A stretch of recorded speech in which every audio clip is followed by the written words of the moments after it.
huyu naibu wa rais Abraham Kithure Kindiki anatosha ama atoshi?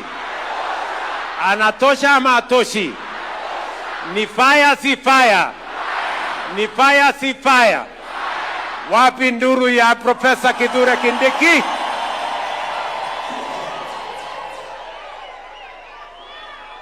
Unajua, mimi wakati mmoja, tafadhali tuketi, mimi wakati mmoja nilikuwa deputy wa Rais Uhuru Kenyatta. Si ni kweli? Na ile kazi huyu muungwana anafanya ni ile nilikuwa nikifanya wakati nilikuwa naibu wa rais wa President Uhuru Kenyatta. Si ni kweli? Mimi nimefurahi sana kwamba leo niko na msaidizi, principal assistant, ambaye anaelewa kazi yake. Si ndio? Mimi niwaulize, kama ilikuwa ule jamaa mwingine,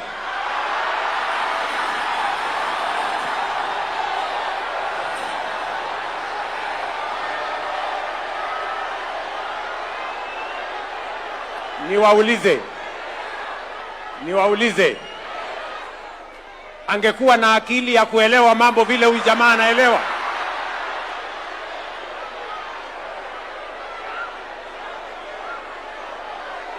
Profesa Kindiki ni fire si fire bwana?